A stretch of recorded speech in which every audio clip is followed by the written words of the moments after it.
Welcome back to the Clear Close podcast. We're here back with Jason and Nikki, and we're going to cover some interesting stuff that happened this week in the world of real estate and mortgages. First off, we're going to talk about Warren Buffett. Is he going to sell his company? What does that mean for the real estate market and the mortgages industry in general? We're going to talk about FOMC. The decision came out. How does that affect you and your future investments? And lastly, we're going to talk about some trends in the market that we're seeing. Is it localized? Is it broad? We'll find out coming up. All right. How's everyone doing today? Great. Wonderful. Happy Thursday. Happy Thursday. Well, this will be live on Friday. Happy Friday, everybody. Okay. Happy Friday. Happy Friday, YouTube.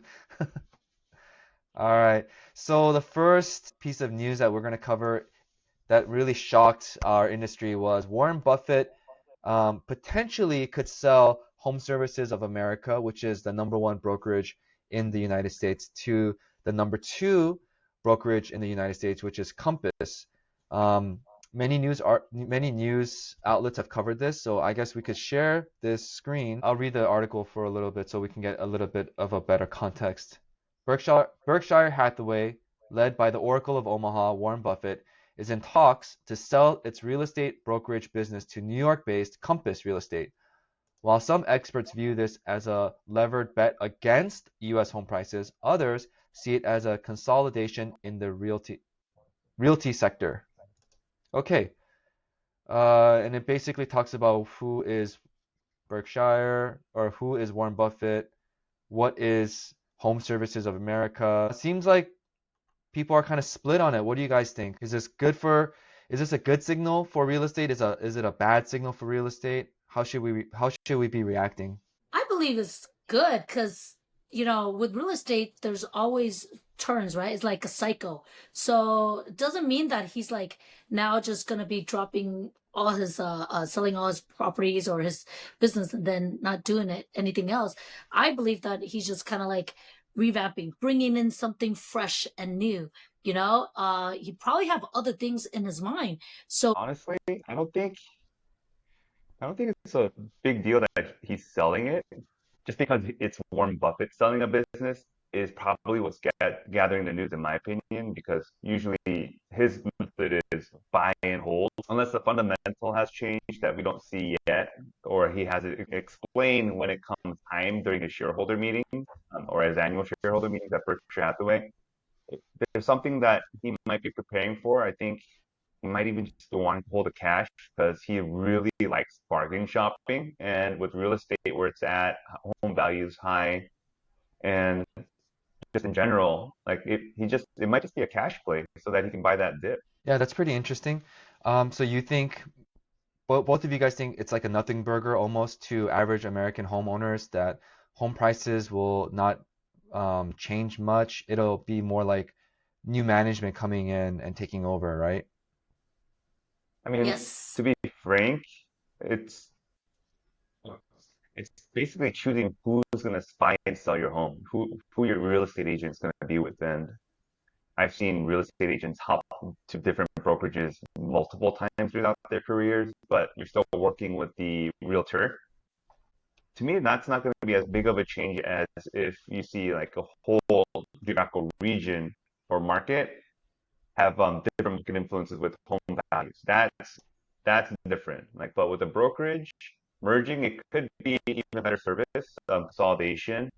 So I don't think it's a negative. I think it could be a possible positive because two of the largest companies coming together means they're going to probably have better infrastructure and technology, which will entice realtors to perform better or have access to more tools so that those home buyers will have better access to information and clarity throughout that sales process.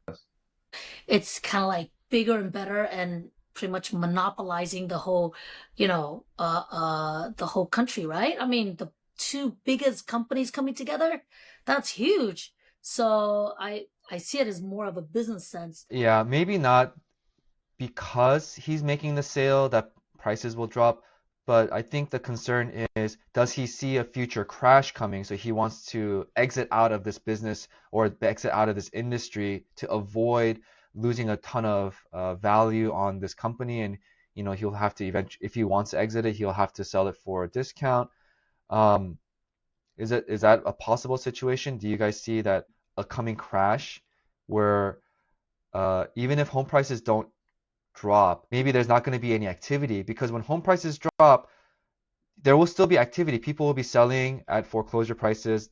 There'll be people wanting to buy, right? And brokers can still make commission money off of transactions. So if he's seeing that transactions will slow down because the Fed is not going to lower rates, 10-year Treasury bond yields are not going to change much, then why be in this business longer? So what does it mean for the market in general?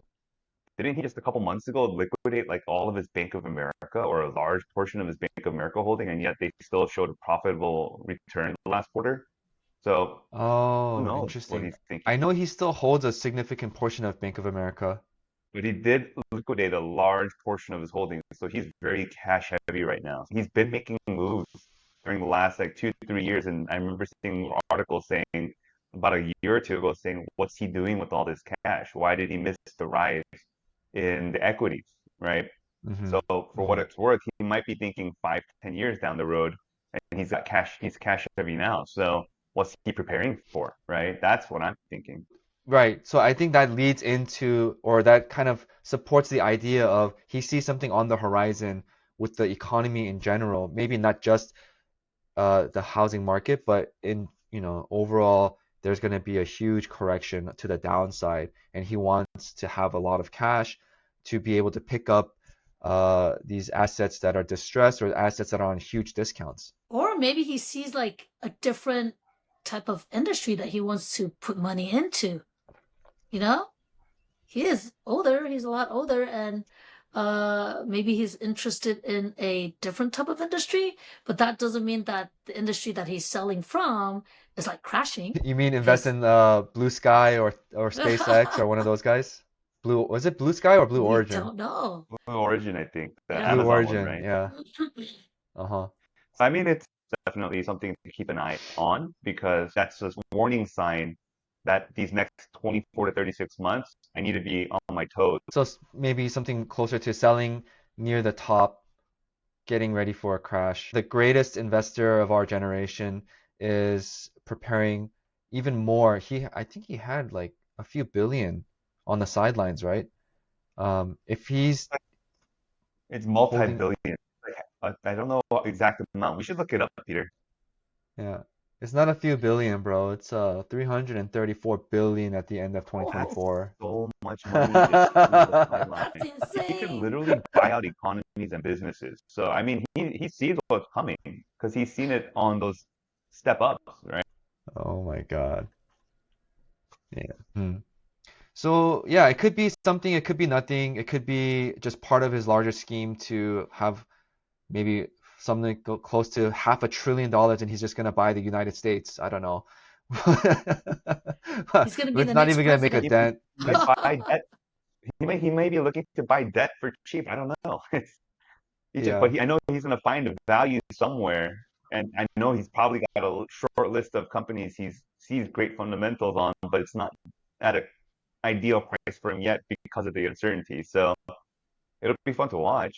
It's like, what are we going to do, right? If he's got, wait, you looked up 336 billion in cash. What is his holdings worth in total? Like, what relation of the money he has currently is what percentage of that is his total net worth for Berkshire Hathaway? Because Yep. what if he's holding like Wow. 20% cash, 30% cash? Even if that's not the money, I definitely go into billions of dollars. But if he's Um, yeah, so he's like yeah, he's like same time 30% frame, cash. end of 2024, it's at 1.1 trillion.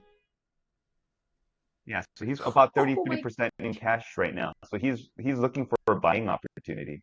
So like, what are you as a if you're listening to us as an audience member, right? What are you preparing for? Like, are you ready for the opportunity to invest? Because, like, personally, this may be too much information to share, but I'm about 45% cash heavy right now. I want to find an opportunity. I feel like it's going to come. So it's something I would look for while you have it and be ready to make those decisions when they are available in 2 years, 3 years. Yeah, Jason is living in 2025. I'm living in 2030, bro. I'm all in on crypto. I'm just kidding. No, I know you're all, yeah, I know you're in on it. I'm in crypto. I'm not all in on crypto. But yeah, it's more, I'm more aggressive on that end because I do believe in the product. It's virtual real estate, right? That's what some people have described it as. So that's interesting. Let's shift gears for a little bit. So let's imagine a world or future world where Compass does purchase Home Services of America. What's the customer service going to be like? Because Compass is known to be more tech heavy. They have an AI infrastructure. And so once they absorb a company that's even bigger than themselves and they more than double their book of clients, what's that experience going to be like for customers? Do you think it's going to be smooth? Because I've talked to AI bot for customer service and it's not there yet. Maybe it's technology. It gets better over time. And the crazy thing is Moore's law, right? If you see current stages of like advancement in technology, where whatever you talk about with mainstream access to AI, that's probably already way outdated. Like they're already 3 generations ahead of us. So, and we're at a point where it's accelerating so quickly. So I think there was another article, if you look up online, I don't remember who it was exactly, but what another country was using AI agents, and they already did about 9 figures in transactions with those AI agents. Yeah, I remember that. Here we go. World's first AI real estate agent has already made $100 million in sales. Oh, wow. AI, Yeah. it's, I feel like this next generation is not more, it's going to be a lot of change in the landscape for part-time real estate agents.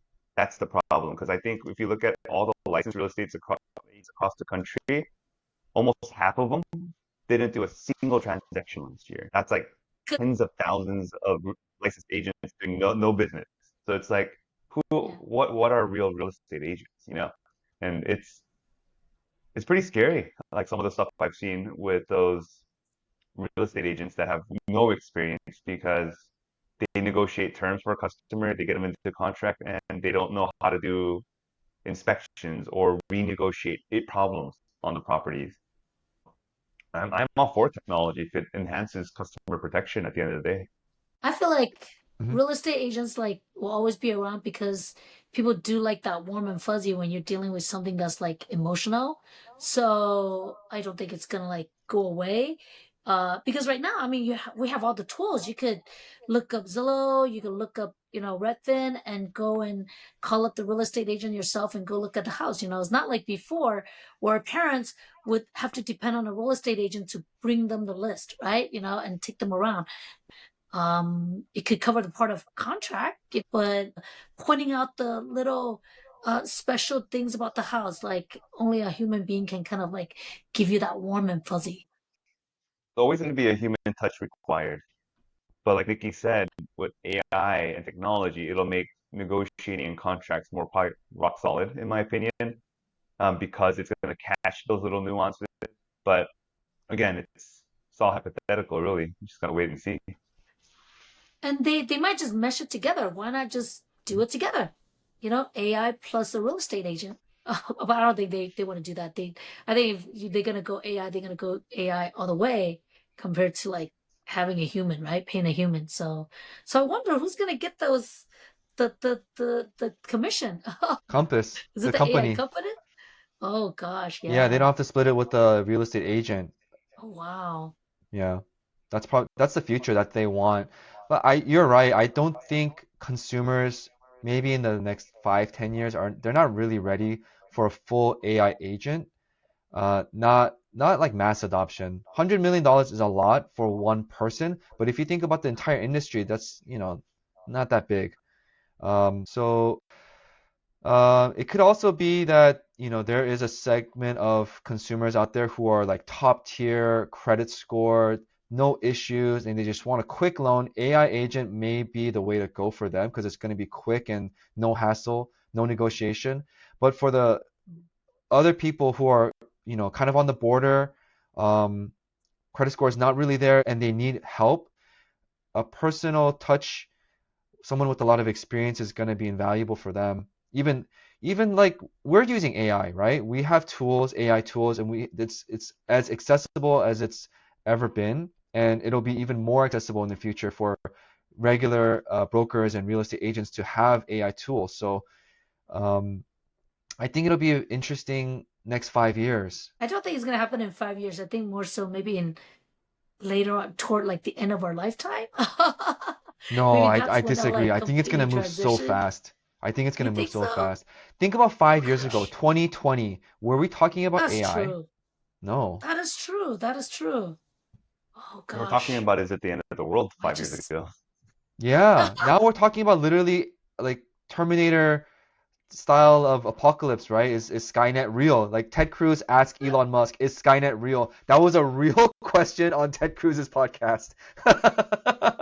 He's like, why did you build the robots to look like iRobot? I mean, he's building everything so it looks like Skynet, to be honest, and autonomous robots and vehicles. That looks like Skynet to me without a gun. Yeah, that movie with Will Smith, iRobot, it's basically that movie. I also think that it's going to be good for real estate agents and MLOs with a lot of experience because AI right now, I think it'll be good at taking over entry-level jobs, like what Jason said. It's going to be a threat to new agents and MLOs, but with experience, you're going to be able to connect the dots better than AI, at least for now. And so I think people with more experience, like you guys, will be premium commodities until AI kicks us all out. not in my lifetime. Come on. It will happen, right? It's just for now, it's the lack of experience that the AI has. 'Cause it doesn't know just because it can search and research everything online with the info you give it, right? Like it doesn't know how to like navigate certain aspects, right, for qualifying a customer. So Not yet. not yet. It'll come. It'll come. But I think it'll be more of like an enhancement. So here's a Me too. scary thing. I was talking to another parent at my kid's school. He works for Channel 5 KTLA. He's an editor. Oh. And so we were kind of connecting because we're doing this podcast now, and I'm like, oh, like we are using these mics and these cameras and whatnot.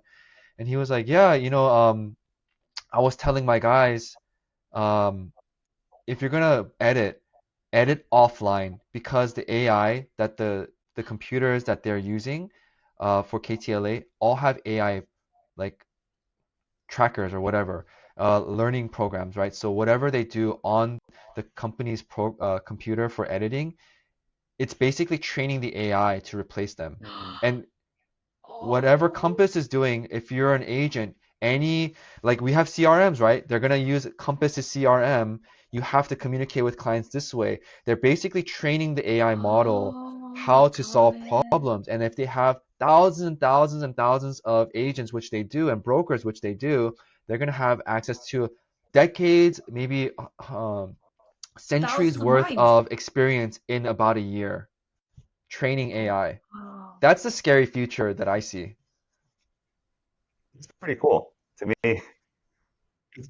And understand and know how to adopt that technology. It's just going to enhance their workflow and business. Because the top in our industry with a lot of experience, regardless of age, they're definitely older than us. But they're doing $1 billion in transactions a year, right? There's no way physically one person can do $1 billion in loans in a single year without leveraging technology and having processes in place to to service those customers well, right? So kudos to them. Like that's I think the next generation. It's gonna bring efficiencies, expose the weaker people, which will then at the end of the day bring costs down and get better service to customers out there. So I think technology is a good thing. Well, it's like our HELOC. It's 5 days. How do we do it in 5 days, right? It's Hmm. technology that allows for, automated underwriting. You upload a driver license, the system basically picks up to see its validity. It knows if it's a real driver license or not. I mean, it's all automated, so there's no documents that goes back and forth. There's no human that's gonna go line by line looking at your bank statements. It's all technology, and that's why it allows us to stay ahead and basically offer such a great product. Yeah, I think the main the blue ocean for brokers, I think in the future, the opportunity is going to be in customer acquisition because, AI exists online, but only people can really be with other people. So if you build relationships that you can't with I think that's kind of where our edge, I mean, our niche or not niche, competitive advantage will be. The competitive advantage for a human to human interaction is something that robots and AI it can't overcome. For now. For now.